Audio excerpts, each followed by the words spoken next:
河西，接着之前的排名，我们直接开始。民意州，民意州是一个纯机制的 BOSS， 难度并不高。这个 BOSS 的问题，它不像我们常规认为的那种战斗，纯走机制，但是走机制呢，也还跟你的武学挂钩的。民意州你要是用精战去打的话呢，那就很享受了啊，够你好好喝一壶。就用系统推荐的千丝玉是最好打这个 BOSS 的。三武学九重春色可以快速破掉一阶段，而且二阶段对落下月亮造成伤害呢，也不是看你的面板，而是看你攻击频率。伞的轻击蓄力就正好合适，扇子轻身执笔的风墙也可以挡掉 BOSS 发出的白色小船，所以各方面来说，千丝玉都是最适配这个 BOSS 的。也正因为如此，这个 BOSS 起码还跟我们的武学有所交互，我可以把它当做是一个对我们武学熟练度的考验，所以这个 BOSS 呢，不至于给它排到问号，还是有一些可圈可点的地方。甚至我会觉得，要是后面它再出一个适配劣势微的 BOSS， 需要你用防御去走机制的鬼神抽也是可以的。总结来说，民意州是一个纯走机制的 BOSS， 没有什么战斗流程，会让人感觉一身功夫毫无用武之地。但是因为呢，还是会用到我们所学的武学奇术来破解机制的通关，起码也还可以说是在烟云本身的武侠战斗基础上，还在这个范围内，所以可以视作一个别出心裁的新玩法。不过这样的玩法放到鬼神抽里，确实感兴趣的人不太多。和木起一样是唯二两个无伤没有称号的鬼神抽，但是都会给一个成就。它的机制你跟着视频打就随便无伤了。视频攻略可以在我主页里去搜索，难度给到简单。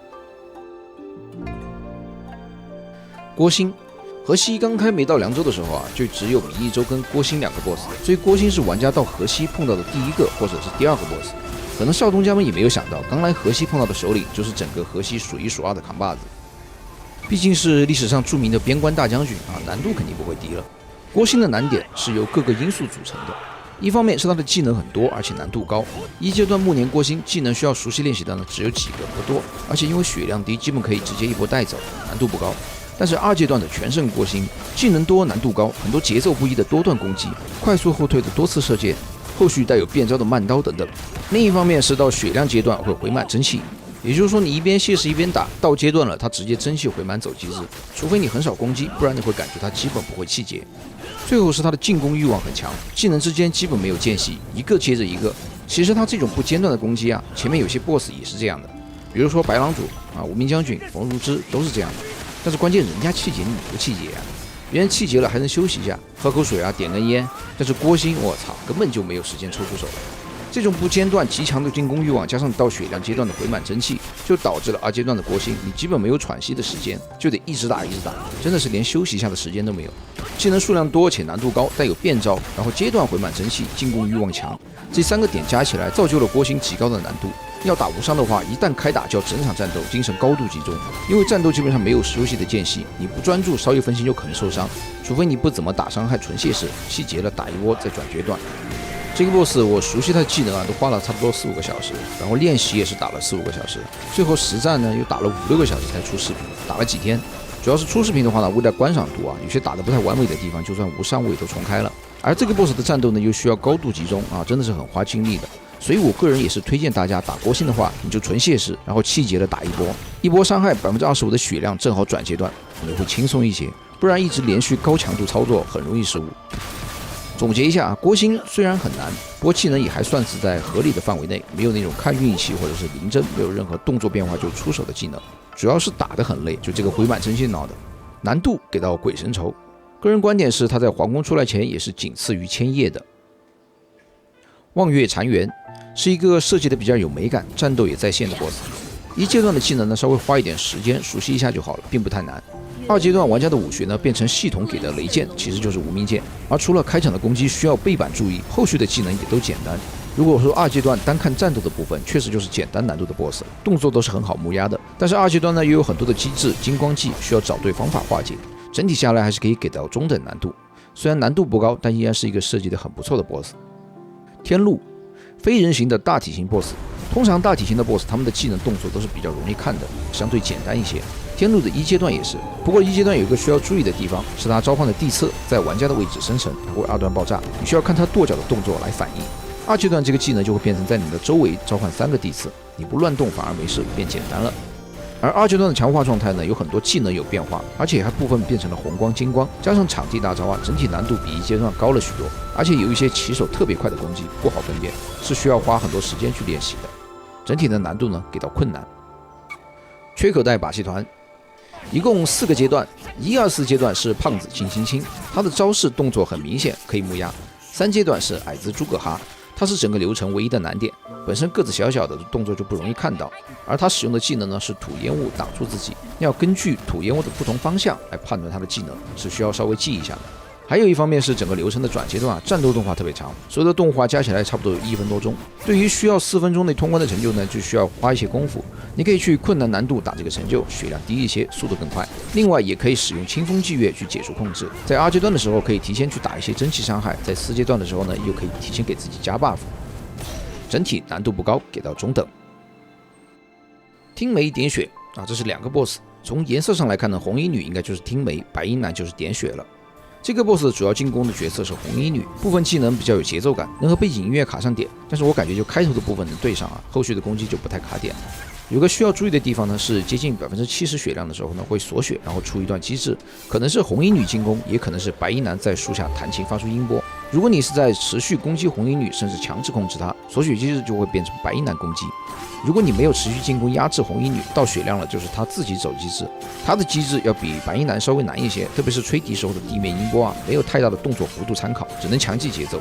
白衣男的机制呢相对简单一些，不过也有难点，就是他发出的4连冰刺速度太快了，卸势时机不好掌握，建议是4下全闪避躲开。红衣女的技能变招很多，有很多技能都是前面1、2下是一样的，后面的动作就完全不一样。你不但要记动作，还得反应快。另外是他某些技能可以用狮吼功或消音千浪打断，只要你带了技能都会给你提示。但是如果你没有第一时间使用的话呢，就不要去用了，因为这2个骑术的释放都比较慢，没第一时间释放，后续你再放你也打断不了，就直接拉远距离躲避就好。即便他出金光动作也是很好反应的。总的来说，听梅点雪是一个需要花大量时间去练习的 BOSS， 技能多而且带有变招。红衣女很多时候的攻击是消失后突然出现的，既要考验你的记性，还要考验你的反应。而且因为锁血的问题呢，不会因为你的伤害过高直接压过，很多机制都要硬过。这是一个相当难的 BOSS， 难度给到鬼神愁。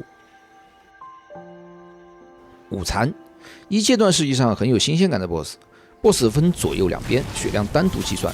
你的直接攻击只会让当前的形态受到伤害，不会伤害到它后面的另外一个形态。但是挂持续伤害呢，却可以让两边同时掉血，不知道是设计失误还是刻意为之，反正可以利用这一点呢多打伤害。而且在处决上也有了新的玩法，属于是比较有特色的 BOSS。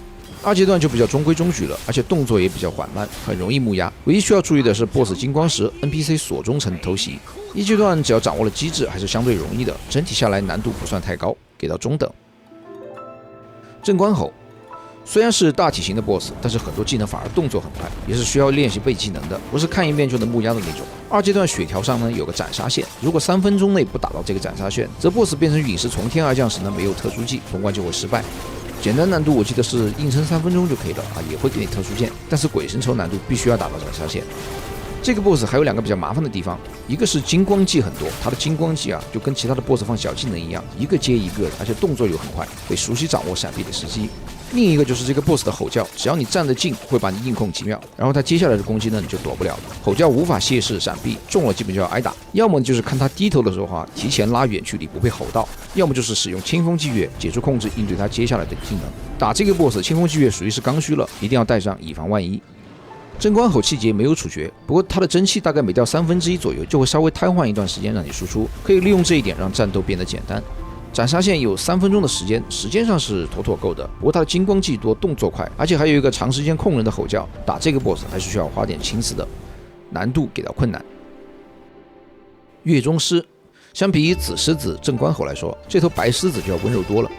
总共4个阶段，1、2、4阶段白狮子本体不难，动作很明显，技能在我看来也都是机制，你只要掌握了机制都是随便打。难度集中在3阶段的无名剑玩家镜像，不知道是不是缺口袋的设计师都是4个阶段，然后1、2、4简单，难度集中在3阶段的无名剑镜像会使用轻击3连、重击5连、武学技扔剑、特殊技后跳斩以及蓄力3段剑气这5个技能，而最需要注意的就是特殊技后跳发剑气，因为这个后跳剑气真的就是零帧起手，而且无法卸势。远程打这个镜像会舒服一些，也比较好反应。近战的话呢，我建议是全程绕着它转，随时准备侧向闪避。而且镜像还可能连续使用2次后跳斩，这一点也需要注意。只有确定了在它使用别的技能，你再上去卸势或者攻击。本体的白狮子真的很简单，你们照着我那个视频去打，它的技能就跟机制一样，弄明白了100%过。但是3阶段这个无名剑后跳，我也找不到100%处理的方法。就前面告诉你们的方法，打不打得过也还要看你们自己的反应。如果所有阶段都是白柿子的话呢，可能难度也就是简单了，最多流程长一点嘛，给到中等。但是因为3阶段的后跳斩可以给到这个 BOSS 困难，建议是使用远程武学去打。你要做流派成就的话呢，就选择简单难度里去完成。白楚玉3个阶段的 BOSS 加了新的械势反馈，相比之前像是躲闪的械势，新的械势更像是格挡、弹刀，这种新的械势表现给到的玩家战斗反馈更好。白楚玉3个阶段的技能很多，而且红光、金光技不少。虽然如此，它的技能设计呢都是比较合理的，没有那种很离谱的技能，基本是你花一些时间就可以熟练的。加上新的械势表现，还有优秀的 BGM， 整体的战斗体验，与其说难，不如说打得很爽。不少人说打起来感觉很像《只狼》里的伪名一星。白楚玉这个 BOSS 啊，我反而觉得没有什么太需要去讲的点，因为它的完成度确实比较高。新的械势呢表现很好，给玩家的正反馈也更高，技能很多，但也都算是合理，多练就好。难度呢给到鬼神仇。赤离宫，哟，这不是赤离宫吗？好久没见了，在哪发财呢？大家还记得上期视频的羽毛大王吗？在羽毛大王出来之前，赤离宫这个 BOSS 才是一哥啊，一坨大哥。赤离宫这个 BOSS 就是一个简单的小游戏。要正经来说，这个小游戏虽然有些问题吧，但整体也还行。但为什么这么多玩家说它是一坨呢？因为它被放到了鬼神仇里。你这是什么东西啊？什么战斗啊？放到刀光剑影的鬼神仇里，你什么档次？也配跟这些 BOSS 平起平坐？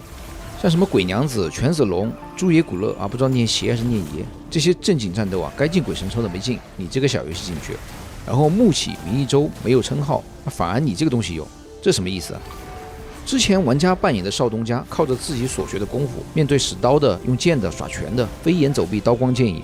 但你这个是什么战斗啊？变成一条鱼在这里划水吐泡泡。我问你，我武学呢？我学的那些功夫放着不用，我在这里划水？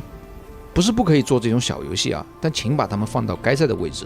比如这种东西，它就应该放到闲区里，而不是鬼神仇。赤离宫这个 BOSS 可能是表达了制作组对历史的感悟，以场景和2条鱼对历史的影射呢去表达艺术美感。但如果它不放在鬼神仇里啊，那大家是可以夸的。但问题就是有人决定把它放到了鬼神仇里，这种小游戏放到高难战斗里就不对，它也就是套了个烟云战斗系统的壳而已，视角都是锁定的。其他的鬼神仇啊，都是玩家自己的所学所用啊，武学奇术用来化解迎敌。所以明一周这个 BOSS 我都觉得说得通，他至少是用武学在打，用奇术在走机制。那赤离宫除了用到底层的战斗系统，它本身跟武学跟奇术系统是完全不相关的，这些吐泡泡的技能也就这个玩法用到了，所以它本身也就是个独立的小游戏。你总不可能这些技能你打算常驻，成为玩家的所学所用吧？这个 BOSS 被这么多人喷的最主要原因，就是他动摇了烟云首领战斗的基本盘。可能会有个别打鬼神仇的喜欢这个 BOSS， 但整体大部分人是都不喜欢的。因为你的试炼鬼神仇是什么？是高难战斗。来玩这个的玩家他是什么画像？他们想体验的是一场酣畅淋漓的战斗，经过自己的不断操作，汗流浃背后取得胜利，享受这样的过程。那这样的玩家，他们来鬼神仇里想看到是2条鱼在这划水吗？一开始冲着你这个游戏啊武侠战斗来玩的，肯定是不想看到这种 BOSS 的。说动摇了烟云首领战斗基本盘，有没有这么夸张？就这一个确实还不至于，要不你再出5个，你出10个，你试试。这个东西就不去聊什么整体难度了，就一个小游戏，你实在不会的找视频学习一下就能过的东西，没有什么难度。这 BOSS 本身呢，除了锁视角恶心以外，没有太大的问题，它本身没什么问题的，就是不应该出现在鬼神仇里。大家喷的不是这个鱼的本身，喷的是你把这个东西放进鬼神仇。还是那句话啊，鬼神仇鬼娘子不放，犬子龙你不放，你放这个东西进去，给到问号。我打这个 BOSS 就是满头的问号，我是谁？我在哪？我为什么要玩这条鱼？你是谁？你这条鱼为什么在这里？10万个为什么。 OK， 这就是河西的难度排名了。